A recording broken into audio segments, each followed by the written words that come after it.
Hello there YouTubers, Shuffle here. Thank you for watching our videos. Today we'll ask people on the streets about Western and Asian people and have they dated them or not. So let's find out. Okay, so please tell me your name and where you are from. My name is Caoimhe Sapale and I am from Waterford in Ireland. And my name is Sinead Kennedy. I'm from Cork in Ireland. Okay, please tell me why your country is interesting. Why is our country interesting? Ireland is interesting because of the weather. You can get all types of weather all the time. The people, the culture as well. It's very historic. Very green country, lots of fields, lots of history, castles, all that kind of thing. And lots of fun as well. Fun. Like good crack. Have you ever heard of that? Good crack, yeah. So we like to maybe drink a little bit, just a little bit. So we have good fun there, yeah. Any more to add? I think Caoimhe's pretty much covered it all there. I think it's quite interesting again, as she was saying, really reiterating the people. We kind of are quite welcoming to tourists coming in. There's lots to do there. The only thing, as Caoimhe was saying, is the weather isn't that good. Hi, please tell me your name and where do you live? I'm Anya. I live near Stadium. Hi, I'm Meghna and I live near Tapayo. Okay, so you're a Singaporean then. Please tell. Singapore, but we're not like a citizen. Yeah, I'm a foreigner. So please tell me what's interesting about Singapore. Well, compared to other countries, Singapore is seems much more diverse and upgraded and modern. It's much more clean. There's a lot more to do. It's very exciting. Like no matter how long you live in Singapore, there's always something that you haven't done. So among all the good stuffs, is there any thing that shocks you? Shocks us? Yeah, like something unpleasant. Yeah, it's just that it's really expensive. Yeah. Right, so what's your purpose of coming to Singapore? We've come to Singapore just for the end of our holiday. We were in Thailand for about 9 days. So instead of flying through Bangkok, we decided we'd fly through Singapore. One of my friends lives here as well, so we're going to meet her. So we're going to do some sightseeing and a little bit of shopping. So you're both here for the same purpose then? Yes. I see. Yeah. Is there any culture shocks or unpleasant things you encounter here? Not in Singapore. We only got here yesterday. Thailand, definitely, there was a couple of culture shocks in Thailand. Yeah. Totally different, I suppose, to Ireland. But since we have arrived in Singapore, I think it seems pretty much the same, the same as Ireland, but definitely a lot bigger when it comes to the shopping and things like that. And but warmer. Yeah, warmer. But quite similar, and everybody seems to be quite friendly since we arrived as well. So which is quite good. Everybody seems to be really nice. Is the weather here bearable? This is our first taste of it. Like last night, it was quite warm, but we were used to it because of Thailand. It's okay. Yeah, we're doing okay. Yeah, we like air conditioning. Alright, so in some parts of the country, right, in some parts of the world, there's this such thing as an arranged marriage. So you know about that, right? Yeah. So what do you think about it? I think it depends completely on you. If you want to have a love marriage, you can. It also depends on your culture and what your family, what they think about it. So if they think that, if they're really strict about it, and they, you have to have an arranged marriage, that's fine. But I mean, if they're open about it and you want to have a love marriage, then go ahead.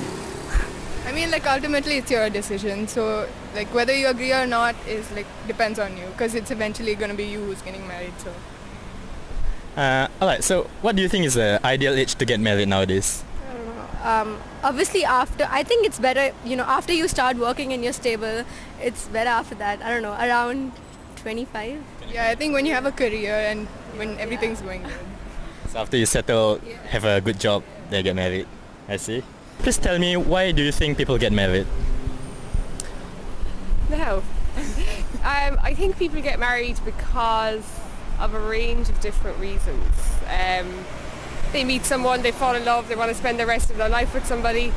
I would hope that is the reason most people get married. It could be the more cynical side of taxes, not wanting to be alone. But most of the time I think is to have somebody to spend the rest of their life with. Yeah, I would agree. I think there's definitely a host of reasons, depending obviously on your religion or your culture background. But I would like to think as well that I suppose in this kind of day and age that the love would be some factor, in marriage. And definitely, I suppose, I think, as a younger generation, it's kind of the ideal that we would see is that you'd get married for love and not for any other reason. Yeah. So, yeah. Okay, so what do you think of all women, like near 30 years old or 30 years old, who are still unmarried?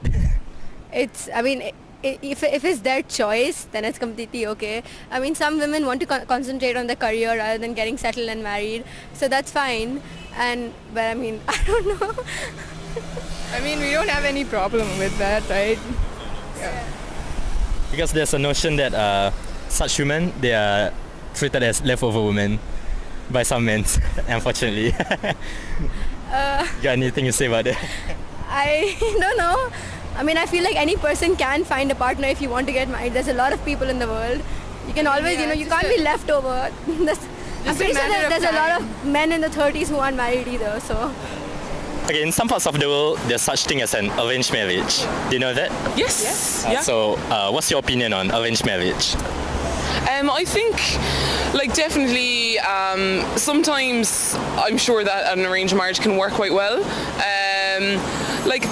It's part of, it's part of their culture, as I had said, and religion, and I think it's, something that obviously this culture has been doing for a number of years, and it's part of their history. It's what's normal. That's definitely not to say that love can't be a part of that also.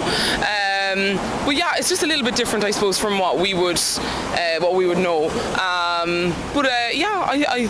I don't know. I think I don't really know that much about it. I think it could work, definitely, in some cases. Definitely not all cases. I think if it works, it shouldn't be forced. If you're in an arranged marriage and it's not working, then you should be allowed to leave it. But if you're in an arranged marriage and it works, then why not stay in it? Great, you found somebody that you want to spend your life with. So what if it was arranged? But it was the same in Ireland. Maybe 70, 80 years ago, my great-grandmother was in an arranged marriage, where basically, Rena, basically my grandfather's family would have paid him a dowry, so would have paid him money and a farm. I think maybe cows and stuff were involved in it. Anyway, so that was an arranged marriage, really, but that doesn't happen now in Ireland at all. Have you still heard of arranged marriage now in Ireland? No, I don't think so, no. Maybe in the travelling community. Oh, yeah. But which would be the old school kind of traditional traveller community in Ireland. Yeah. That might happen still. Yeah. Totally different culture, but again, they would be, quite set in their ways and quite old-fashioned, but I don't think it happens all the time. No. Okay, what's your impression of Western people? Have you met them before and talked to them before? Their culture is quite different from us, because us, being Indians, our culture is very different from theirs. And also I think we have a lot of stereotypes about them which aren't always true. But I mean, all the Western people I know are pretty nice, so I don't have anything against them. I mean, we're different cultures. So, and the food is, I have to stress about the food because it's completely different. We have, Indian food is really spicy and I can't, live without it. So I think, yeah, but it's very different from here. Recently I've been to, a Western country for vacation, and it's completely different. Even the infrastructure and everything. That's why I like Singapore, because it's a mix of all cultures, and you never feel like you're not at home. You got everything here. So you can find Indian foods in Singapore? Yeah, there's so much Indian. It's quite a lot of Indians here. Very diverse. Yeah. Alright, since you said you have traveled to Singapore and Thailand, so what's your impression on Southeast Asian people or Asian people? They're really nice and friendly. Yeah. Really nice, and helpful. Especially in Singapore, I found everyone's really helpful. Even if you're asking stupid questions, they're really helpful. So what kinds of stupid questions? What were we asking the taxi driver last night? Just generally, where do we go? What direction are we walking in? Yeah. How do we get to a certain place? Even if somebody's selling something and you're just asking them a question, not buying from them, they're not somebody's asking me a question, they're really helpful. Yeah, quite similar to Irish people. Like we would, I suppose, like to consider ourselves quite open and welcoming. And I think that, you know, since we've arrived in Singapore and during our experience in Thailand, where we heard maybe some different things about be careful when you're in Thailand, you know, be careful of the people and be careful of different things. We had don't be on your own. We had no problems. Everybody was really, really, really friendly and really, really nice. Yeah. If you have the opportunity, will you date a Western person? Yeah. Maybe, I don't know. It depends on who it is. It depends on the person, not Yeah, where they're not from where to they're me. from. Yeah, it actually depends on their personality. So, do you like prefer Western men over Indian men? It's nothing I like have, that. yeah, I have no. No preference. No. It just depends on how the person is. Yeah. So personality is more important. Yeah. So, if you have an opportunity, will you date an Asian people? Yeah, well, I currently have a boyfriend, so I hadn't really thought about it. But yeah, like, I mean, I'm sure if I was single, I wouldn't rule it out. Yeah, same. Wouldn't rule it out, absolutely not. So, do you think cultural difference is an obstacle to having a successful relationship with Asian people? Or will you find ways to make it out? I couldn't see that in Singapore because it's quite like Irish cities. You know, it's bigger, but you know, the same kind of work ethic and, you know, shopping and shops and restaurants and bars, you know. So I couldn't see that being an issue in Singapore. Yeah. No, I wouldn't imagine so. Like, I mean, I couldn't say I know everything about the culture and the differences that might occur, or, you know, maybe issues down the line in relation to, I don't know, marriage or something like that. But just in relation to the people and the interaction, I don't think it would be quite an issue, provided the person spoke English. Everybody seems to speak English, so it's okay.